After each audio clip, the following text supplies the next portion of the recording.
Welcome to Stay Fearless, the FSP podcast with all things baseball performance. I am your co-host and co-founder of Fearless Sports Performance, Joey Hanley. And I'm your co-host and co-founder, Dr. Alex Acevedo, and welcome to another episode of the pod. What's up, guys? So welcome back to the podcast. Today I'm just going to do a small little rant about returning to throw, returning after the on-ramp, and just getting back on the mound.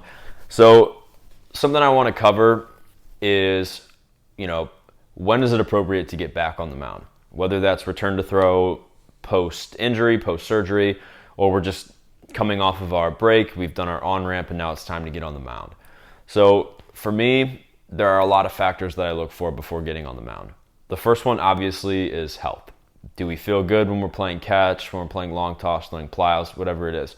Are we, overly fatigued, or are we feeling good? Is there pain, or are we feeling like butter?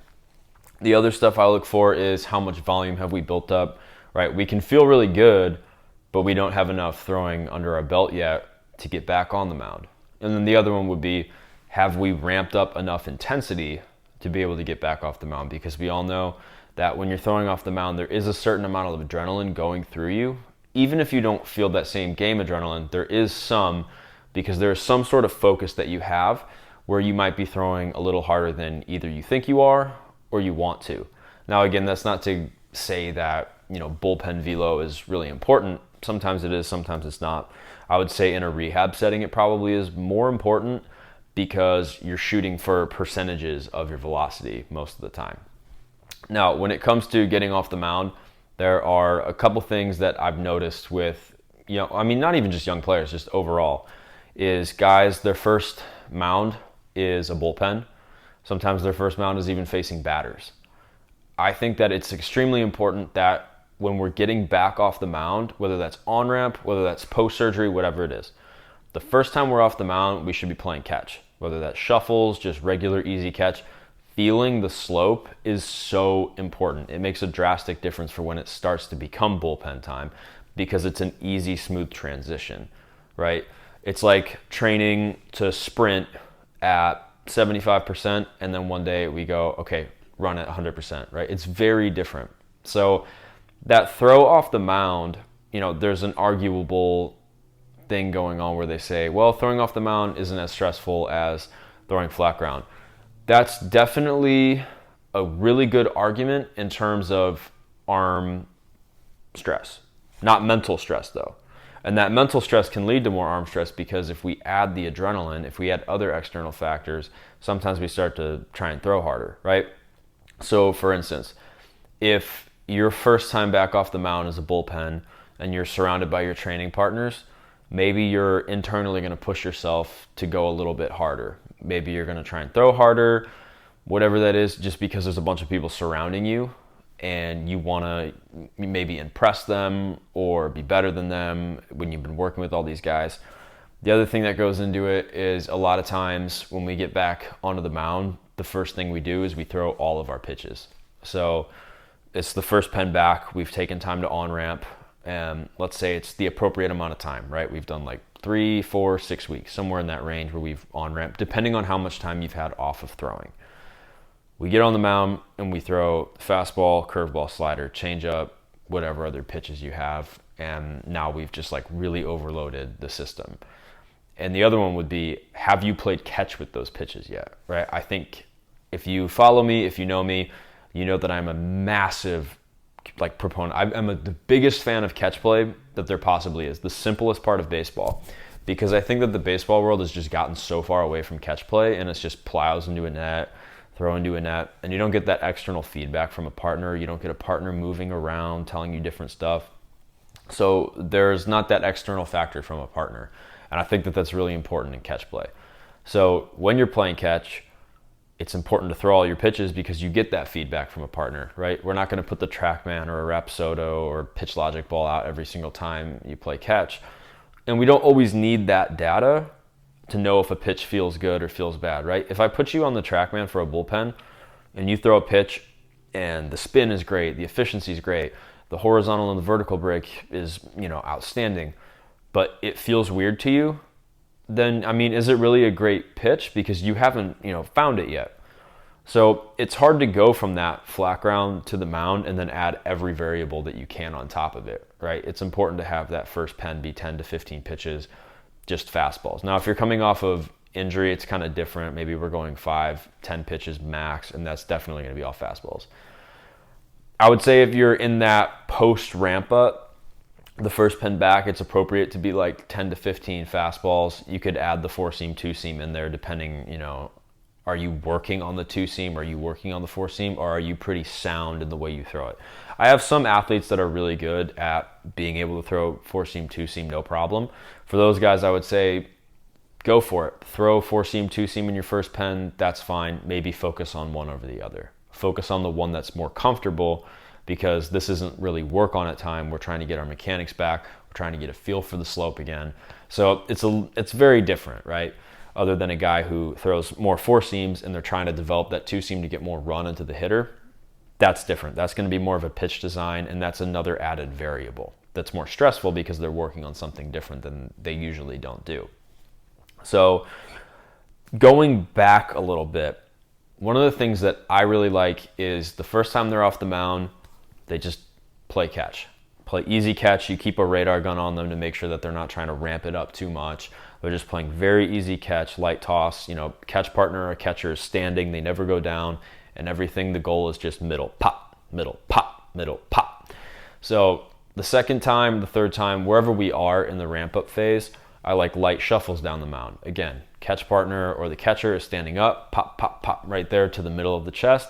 They're just doing light, easy shuffles. So now they're starting to add a little bit more intensity. They're adding a little bit more, momentum going down the mound.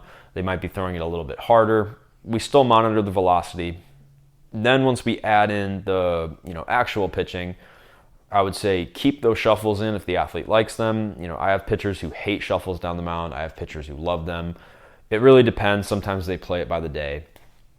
But overall, I think it's important that your first mound work back is not high intensity. It's not high stress, right?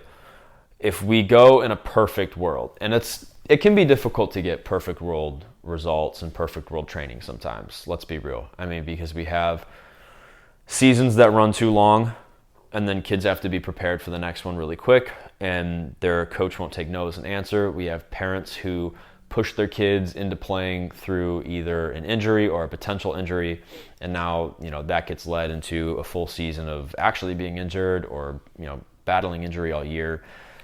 And then there's other factors that go into it, such as just improper ramp up. But in a perfect world, I would like to see 3 to 4 bullpens. By that third or fourth bullpen, we've got all our pitches added in. We're throwing the breaking ball, we're throwing changeups or a splitter, whatever you throw. And then after that fourth or fifth bullpen, now we add in about 2 to 3 live sessions, right? So that's live ABs. That could be with your team, that could be with the guys you train with, they could be at your facility, wherever it is. Now we've added in the batter. You could put stand-ins in during those last couple pens for sure. It's definitely an added stress. It could be an added just external feedback. Especially guys who really struggle with command when a guy's in the box. I think that's an awesome thing to use, are the dummies. But before we get into the game, it's important to have that live where we've at least faced batters. We know how we can start to sequence them. It's not in the game. It's more of a controlled setting. We understand the environment. Most of the time during live ABs, the hitters we face are going to be pretty familiar. So we understand, what we're throwing, the intent behind it, why we're doing everything.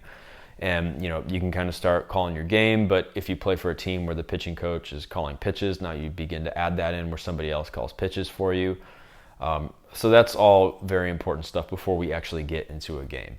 Because for at least high schoolers, by the time February rolls around, they're expected to go at least 4 innings and about 60, 70 pitches. So we want to be able to build a body that's capable of 7 innings and throwing 100-some pitches. So when they're asked to throw those 4 or 5 innings and just 65 pitches, they're more than prepared for it, right? Leading up to season, we want to throw 60, 70 pitch bullpens where we're throwing 10, 15 pitches. We take anywhere from a 5 to up to 12, 15-minute break. Simulate innings, get the pitch count up. We mix it up. We start adding batters in there. I wouldn't really go above 60, 70 pitches. I think that can be overkill at some point, unless you have like a really long period of time off playing where you play a couple games in February and then you sit all the way till like the end of March. Then there's some benefit in that if you're not doing live at-bats. At that point, I would say do live at-bats and then add that long bullpen on the same day. And then from there, once pitchers in high school are expected to go complete games, 7 innings, that's going to be toward the middle of April, end of April, sometime early in May, depending on, the season, the coach, whatever it is. We want a body capable of going 9 innings, capable of throwing over 100 some pitches. So when they're asked to throw 7 innings, when they're asked to throw 100 pitches, it's a breeze for them, right? We keep adding that volume. We keep having that intensity. It should be easy to get on the mound. We decrease the risk of an underuse injury. We decrease the risk of an overuse injury as long as we play that smart, right? Like every bullpen we throw can't be 60 pitches, but every bullpen we throw can't be 30 pitches leading up to the season, because that's when you get guys who, after the first game, they blow something out, right? So it's very important, to me at least, for all my pitchers to be overly prepared for the demands that are asked of them. If they ask you to go 7 innings, make sure your body's ready for 9. If they ask you to go 9 innings, make sure your body's ready for 11. Anything where we're overshooting by a few innings, we're overshooting by 20, 30 pitches, whatever they're asking of you, be ready for more than they're going to ask you for. It's the easiest way to stay healthy, especially if you do this properly, right? You can't go from a 30-pitch bullpen to a 60-pitch bullpen and not expect to get hurt or be sore or have any kind of setback, right? We have to progress that slowly. 30 pitches, 35, 40, 45, 50. You don't have to have that small of increments. You could even go from 30 to 40 to 50 to 60. But the more pitches you add, the more you're going to want to start gapping those bridges, right? It's easy to go from 15-pitch bullpens to 25 or 30-pitch bullpens for some guys, right? Some guys who are a little bit weaker, underdeveloped, you have to stay there and you have to gap everything really closely. It really does depend on the individual. But at the end of the day, mound work becomes very important because in the fall, high schoolers and even college guys are throwing in games and they're asked to go an inning. And sometimes coaches are even throwing them out for 2 innings. And even in a scenario where a high schooler is built for 1 inning, 15 to 20 pitches in that inning, they've been throwing, 15, 20 pitch, 30 pitch bullpens, whatever it is. Let's say they throw 6 pitches in the first inning. Coach says, okay, you're going out for another one. Now you get, in high school, those 5 warm-up pitches. So now you've added what they've thrown in the bullpen, then that 8 they get before the first inning. Let's say that 6 in the first inning, and then 5 between, and then they have a stressful inning, and they're letting runners on base, they're giving up hits, they're walking guys. That's not going to go over as well. They're not going to have as much success because they could throw upward of 20 pitches in that inning, and if their coach isn't going to pull them, now we've got a problem. Like I've seen pitchers throw 15 pitches in the fall in their first or second outing, and all of a sudden the coach just tosses them out there and they've thrown 44 to 50 pitches. I have seen that. It's ridiculous. It's insane. I've also seen guys who are built up in the fall. They've gone at most, 45, 50 pitches. And then in the first game of the season, coach throws them 7 innings and they've thrown 80 to 100 pitches. So we always want to be proactive against dumb coaching, I guess. That's the only way I can really put it, is we want to be proactive against dumb coaching. We want to be proactive against stupidity, right? So if you know that you play for a coach who's going to throw you complete games at the beginning of the year, be ready for 9 early on, right? Be ready for 7 a little bit early on. Just prep your body to throw more. And it's funny that we use Trevor Bauer as like the biggest comparison to this, but he talks all the time about how he over prepares his body to be ready for 4 days rest, so 5 feels like a breeze to him. We should be preparing pitchers to be ready on 5, 6 days rest, arguably depending on how old they are and where they are developed. We'll say that, at the varsity level, higher end guys, we should prepare them to be ready somewhere between like that 5 to 6 days rest period. College guys can be somewhere in the same area. And then once you get closer to the draft, whether you're in high school or college, now you have to start bridging gaps. But when you get drafted and they send you off, the team will take care of you. hopefully in a good organization, they'll prepare you that way, right? But regardless, in the off season, wherever we're working, if you're working with Fearless, if you're working with another program, doesn't matter. You want to be built up for more than you can handle, right? Because then when you take that time off, you take those 1 to 2 weeks off, of course, unless you're injured, you're going to have more time off. Generally, non-injuries, I like to see about 1 to 2 weeks at most. Just have a little baseball detox, essentially. Let our bodies recover, go through, active range of motion. Even in that first week, maybe we're really not doing anything except taking, light walks, playing some rec games, playing spike ball, whatever it is, right? We're just hanging out. At that point, we start to get it back up, and now we're ready for that on-ramp and repeat, right? But moral of the story is mound work is stressful. Mound work turns into games very quickly. So we have to be ready for that. We have to be overly prepared for the demands that we're going to be asked to do of us. So this applies to position players with how many innings that they're going to play as well. That could be a whole nother rabbit hole we dive on. But right now, that's all I wanted to go on, and that's where I'm going to finish with it. So thanks for tuning in, and stay fearless. Thank you for tuning in to another episode of Stay Fearless, the Fearless Sports Performance Podcast with all things baseball performance training. If you enjoyed this episode, please share, like, subscribe, comment, reach out to us, and keep the conversation going.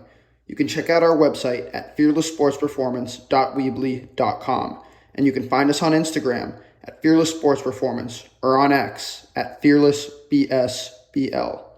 Until next time, stay fearless.